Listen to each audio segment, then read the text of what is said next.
This is an interview of Mr. Carl Roby, Wednesday, July 31st, 2002. It's at the Division of Military Naval Affairs Headquarters, Latham, New York.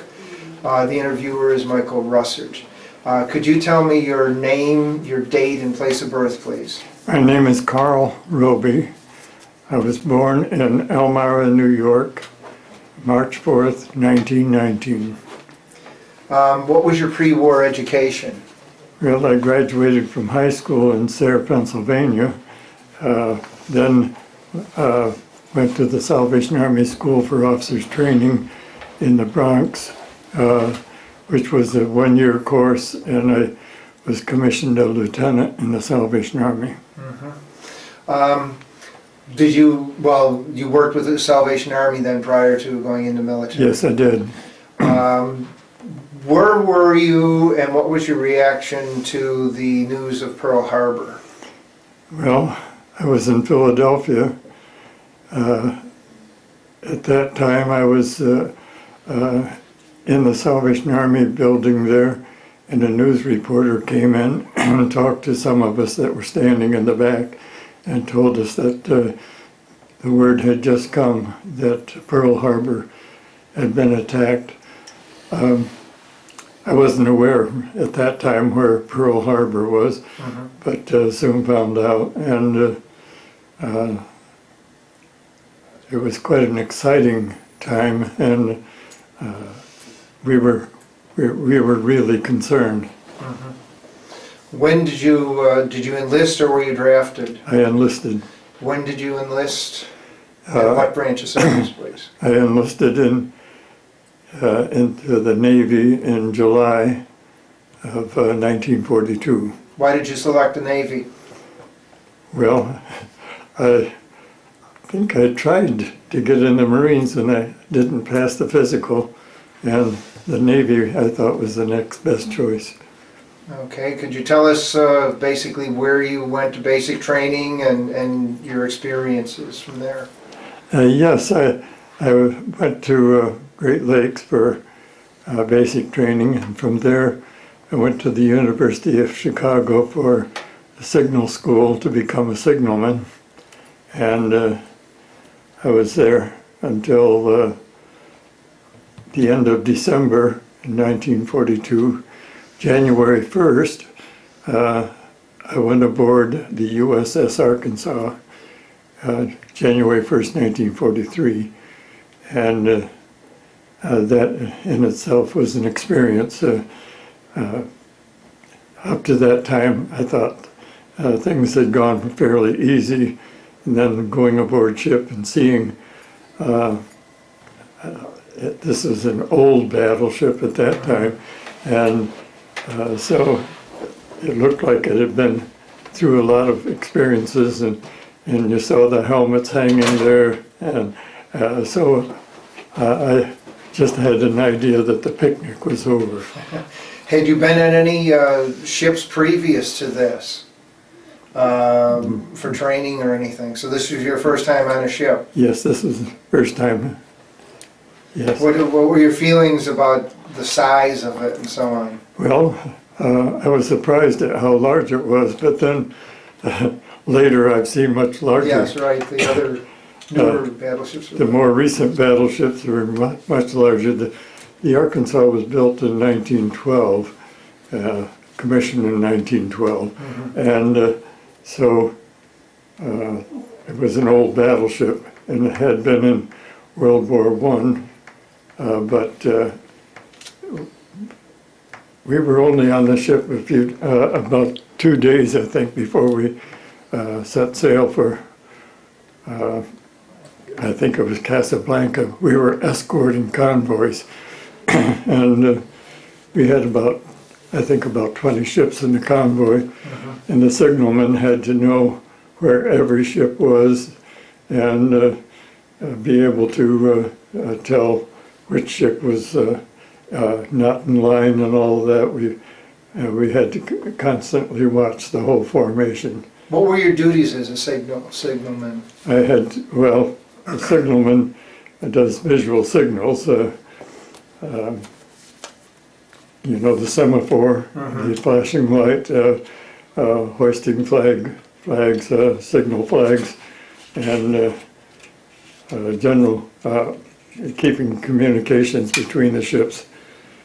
If we, a few times on our escorting duties, we had an admiral aboard, which meant that then we had to not only send signals for our ship, but also for the admiral. And if we had another ship that had the admiral on, then we always had one signalman watching the admiral ship for any signals that he might be making. And besides that, we did general lookout duty to watch for any other ships that might be in the area. There was usually a squadron of destroyers with us, and about 20 merchant ships or tankers, and we made several escorting convoys. Never had an attack, and we were most grateful for that.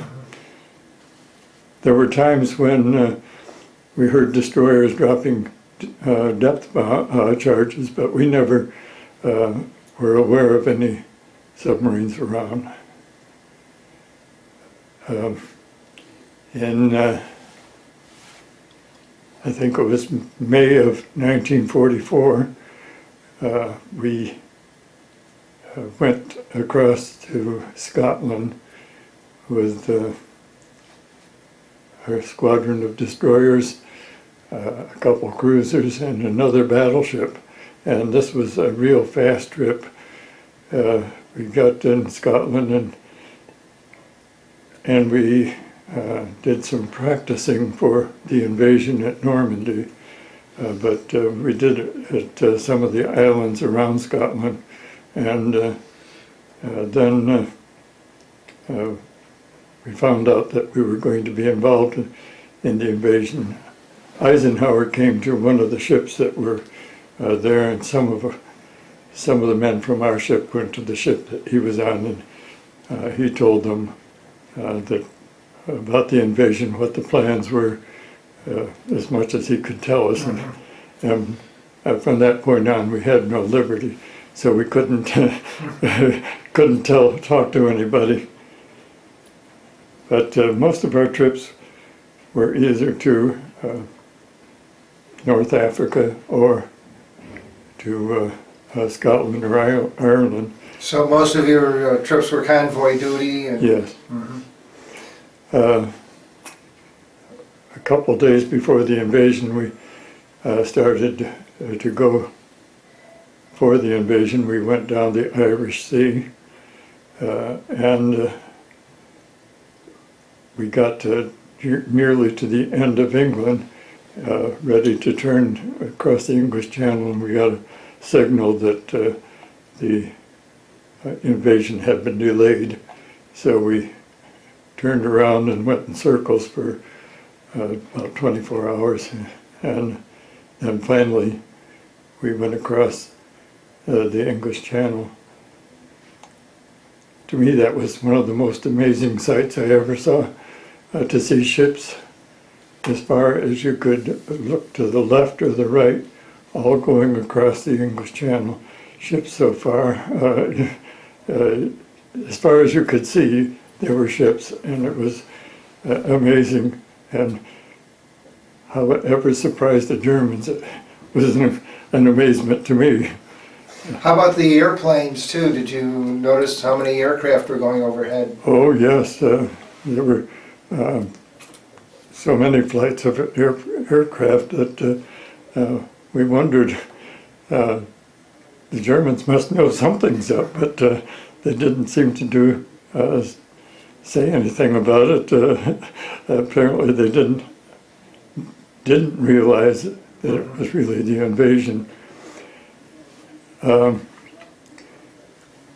It became dark, and we continued, and here again the signalmen were responsible with the quartermasters to watch for lights that showed the place where we were supposed to go in.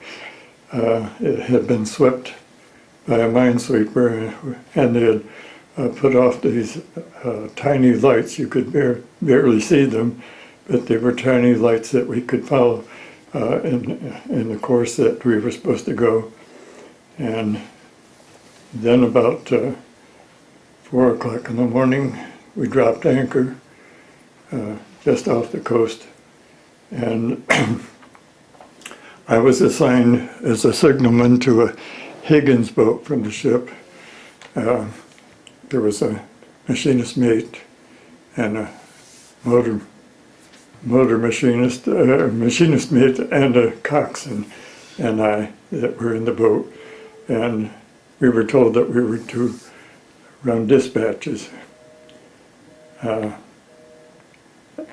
After it started becoming light, we began seeing splashes where the shore batteries were shooting at us, and I made sure that the flag on our boat was up so that we wouldn't be hit by friendly fire. About that time I began getting seasick because we were going in circles and it was rather choppy. I got a signal from the ship to go to the other side. There was some men on a raft there, and so we went around to the other side of the ship and found several men on a raft that had been on a tank unit that had capsized, and we picked them up and brought them to the ship. A little later we were given a signal to go to another ship where a man was wounded, but they didn't have a doctor on that ship. So we brought the stretcher over to our ship, and I had to act as the bowman, the man who took hold of the rope and held it close to the ship, and I wasn't experienced at that at all, and that was another harrowing experiences because the waves were so high.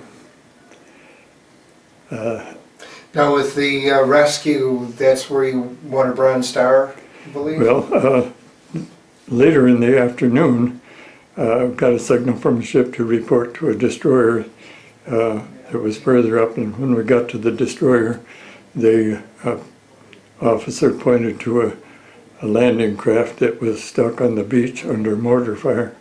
And so we went in and to pick the men from this landing craft, and the signalman on the landing craft signaled to us, don't come too close, there are underwater obstacles, and that they would wade out to us. They had life jackets on, and so I told the coxswain, and he said, well, tell them to start wading. I did. The signalman was the first one to start wading. As he was jumping in the water, he called over his shoulder to start wading. So we picked them up and took them to the destroyer, and then reported back to our ship. And later, I was recommended for the, well, actually I was recommended for Navy Marine Corps Medal. However, when we got back to the States, well, I'm getting ahead of the story. After that invasion, a few days later, we went to Shoreburg, to bombard Shoreburg, and there again, we were under heavy fire from the shore batteries. Destroyers were going ahead of us and laying down a smoke screen, but they still got very close, but they missed us. And then a few weeks later, we went into the Mediterranean and were at the invasion of southern France, which we were only there a few hours, bombarding the beach before the troops went in, and then we started to leave. And as we were leaving to go to, I think it was to Oran, North Africa, we got a signal to wait, and they brought, I think, about 100 prisoners of war out to our ship to take to Africa, and they processed them on the main deck. And while they were processing them, a German plane started to make a run on our ship, and the prisoners all fell flat on the deck. I don't know what protection that would be on a ship if it was going to hit, but there were destroyers alongside of us, and they shot at the plane, and it turned off and didn't complete its run.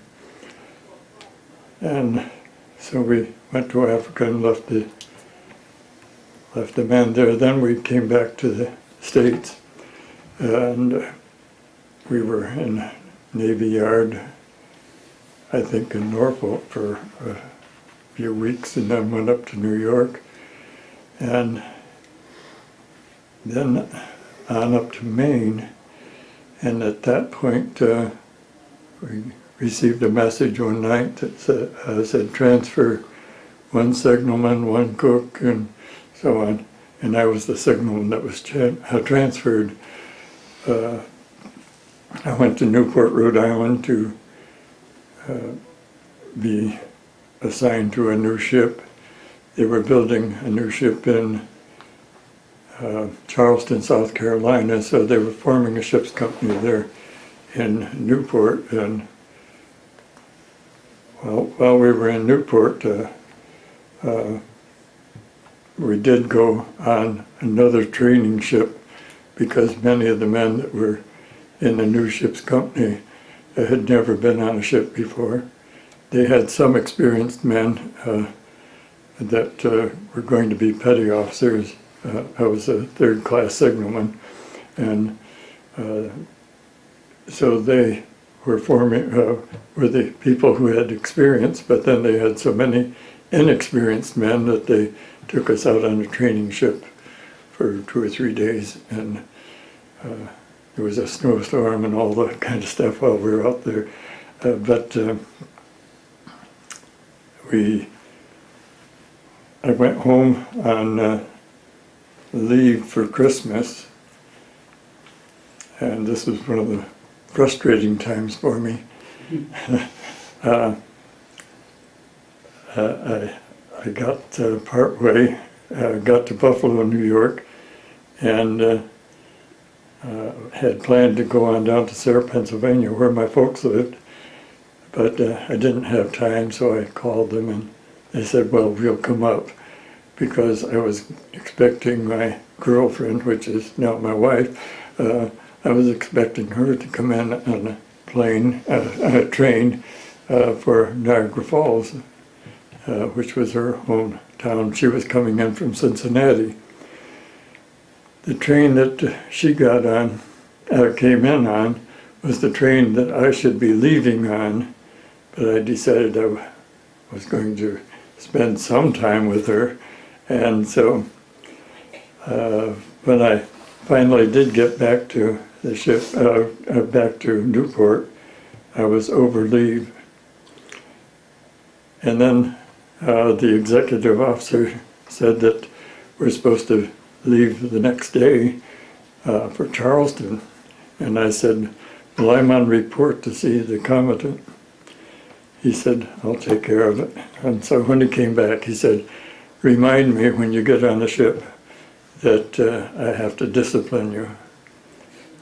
I don't remember ever reminding him. But we went on train all the way down to Charleston, and on New Year's Day, seems strange, one New Year's I go aboard the Arkansas, and 2 years later aboard the USS Lenore. The Lenore was an AKA, or attack cargo ship that had a landing craft on it, and when I got to the ship, there was a second class signalman that was in charge who had never been to sea, but he was there where they were putting the ship together, getting it ready, and so he was the signalman to be in charge of the signalman, and had never been to sea. He had always been at a shore station, and I thought, boy, this is going to be something, because we didn't have any other signalmen that really knew. We had signalmen for the landing craft that were assigned to the signal bridge, but had no experience in semaphore or Morse code or any of that. And so I thought we were going to have quite a time. Well, we brought the ship up to Norfolk and then went into the Portsmouth Navy Yard to have some more work done on the ship. And while we were there, I got notice that I should report to the hospital at Portsmouth, and so I went to the Portsmouth hospital, and the doctor came out and told me that I had spots on my lungs. I had to, they took x-rays, and I had to go back to my ship and pack my gear and go back to the hospital. That was in January, and I was in the hospital from then until May. They were trying to find out what caused the spots. First, they put me in a ward with 3 French sailors, and were testing me every day for tuberculosis, and everything was negative. But the French sailors all proved positive, so I was exposed to it, but didn't get it. And while I was there, I was called to the Provost Marshal's office, and he said, I went there, didn't know what for. He said, well, you're supposed to be in your dress blues on Saturday morning in front of the administration building. And I still didn't know why, but I was in dress blues on Saturday morning, and they started calling names, and I noticed that the people whose names were called were getting in line. So when they called mine, I got in line too. And that's when they gave me the Navy Marine Corps Medal. About 2 years later, after I was out of the service, I got a letter from the Navy saying that the Navy Marine Corps Medal was not the proper medal because it was for heroism when you're not in contact with the enemy. And from the description, they decided that we were in contact with the enemy, and therefore they were giving me the Bronze Star Medal. So that's why I have the Bronze Star Medal.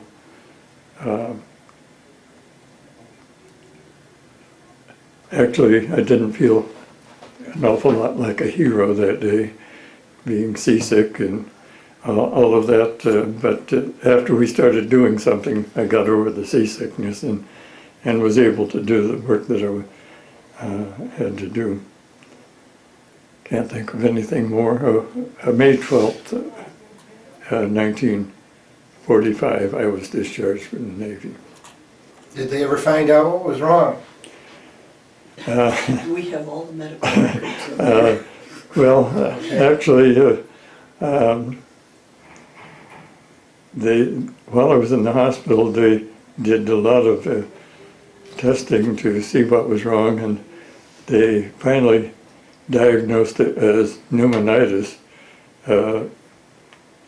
non-tubercular, but they said that they really didn't know what was wrong, but they thought it would get worse with age. I got 30% disability for a short time, and then it was cut off. I was called in for an examination, and we were in Ohio at that time, Sydney, Ohio, and I went down to Cincinnati and sat in the building there all day, and other people were being called by the doctors, but they never called me. Finally, everyone was packing up, and I said, "Is no one going to see me?" There was only one doctor there, and he said, "Oh, what's your name?" I told him.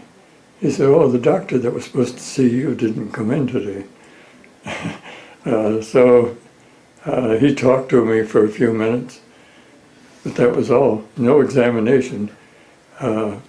Short time later, I got notice that they didn't consider that that there was any disability still there, so it was dropped, and I didn't have any pension from that time until about what was it, 2 years ago. But I found out I had a lung problem, and I decided that I would apply again to see if I could get pension, and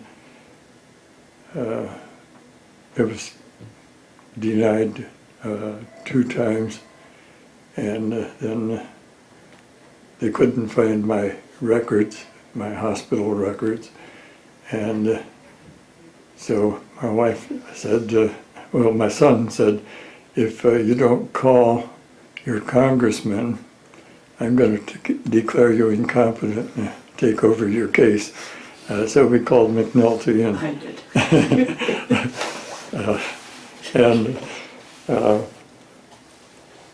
they found the records, Miraculous. and so they called me back to the Veterans Hospital for another examination. This time, the doctor really took his time. The other 2 times, he just put the... Not the first time, Carl. He picks up the dictaphone. Well, that's what I'm saying.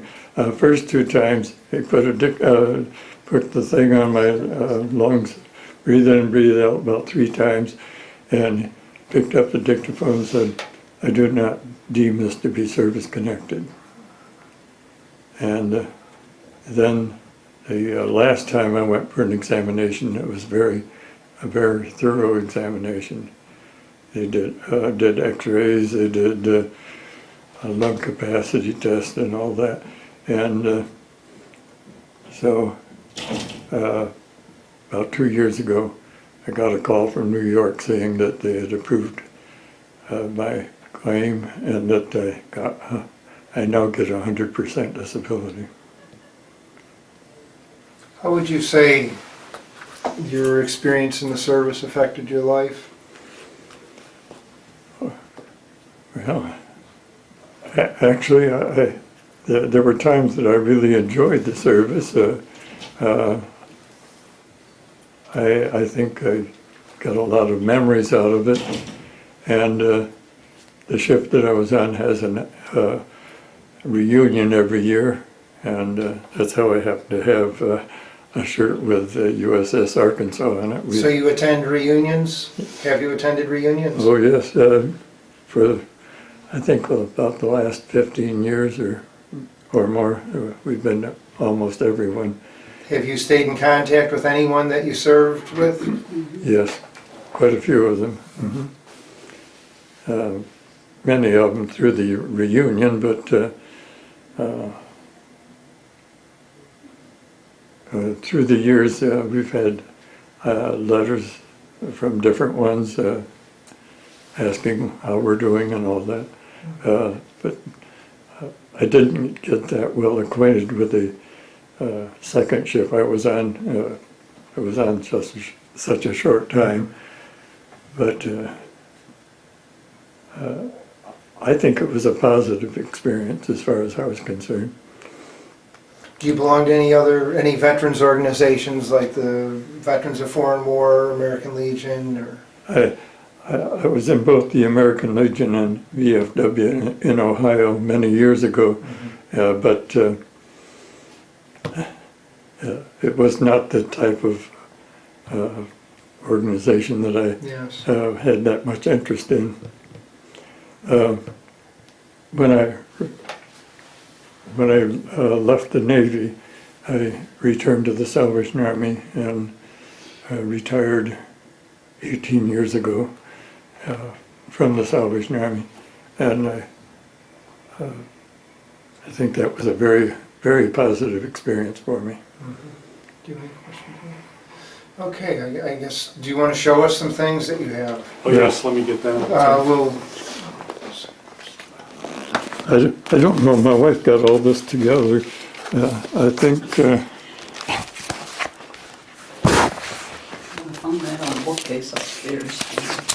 this I think is it's a citation, I'm not yes, it sure. is. Yeah, the Bronze Star citation, we have a copy of that, I believe, in the file. I believe you sent us a copy. Oh, I did? I believe so. Okay. And My then, daughter put all those in there. yeah, my daughter sort of tried to get these organized. Okay, can you hold them up straight, because I'm getting the reflection from the light. Okay, do you want to explain to us what they are, each one? Well, I think I can't tell. Yeah. Well, I can tell you what they look like. Okay, there's the Bronze Star in the center. Yeah, Let me see, I The would big have one. to read them. You have the American Campaign Medal, yes. the World War II Service Medal. I'm not sure of that one. Oh, that's the good conduct. Good medal. conduct. Oh, no, I never got a good conduct. It wasn't that good. Yeah. I don't know what this is. New York State New York State Award. Liberty Award. Oh, yeah, that, I think Senator Farley gave me that. And where's the one from France you just got? Well, This must be it. It's for the Normandy. yes, Yeah. yes, Yes. that's from the French government. What is very interesting, our grandson married a girl from France. Oh, And those are your dog tags, the Yeah, round ones. my dog tags are there. Okay. Got it. I don't know if there's anything under here or not, Carl. I don't know who put these in, but. Oh, here's the picture of the. oh, you sent us a copy of that also. Oh, did I? Yes. When did I do those Yes. things?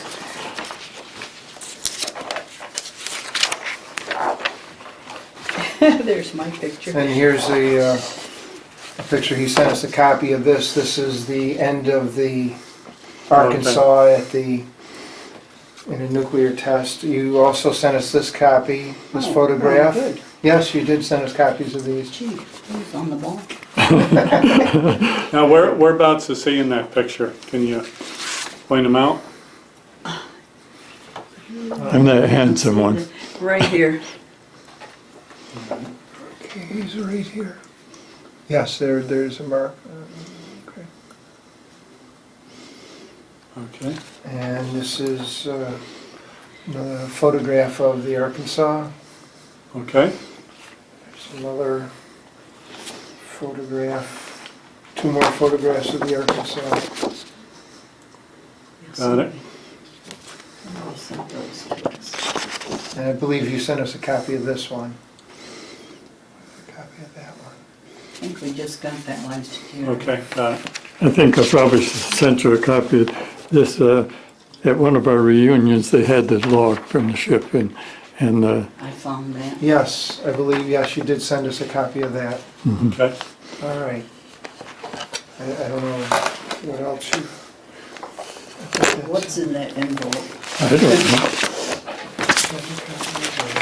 I think oh, those are all the letters saying to me. I think this, Oh, that's what you got from Farley. Oh, yes. Senator. Farley, Okay. and this one is from the Republic of France for the Normandy invasion. Okay. I think that's it. Probably. Although that Is that a program of one of the reunions? Carl's the chaplain for the USS Arkansas Association. But I have a problem this year. The doctor has said That's that, Lester. Yes. that I have to have oxygen all the time, and I have a larger amount. And he says that and the reunion this year is going to be in, Excuse me. sure, I'll just put these others. is going to be in Bronson, Missouri. And there's no easy way to get to Bronson, Missouri. If you fly, you have to go to Chicago and then to St. Louis and then to Springfield and then rent a car or something. But I have to have oxygen on the plane, and we tried to make arrangements for it, and I think it's American Airlines that we'd have to go on, and they said they're not sure that they're going to provide oxygen on the planes any longer. Nor are they allowing Lincare to take oxygen to the airport. So it doesn't look like I might be. I mean, the logistics of it seem like it's going to be difficult to do. I'd have to carry a lot of oxygen. Well, okay, well, thank you very much for your interview. You're welcome.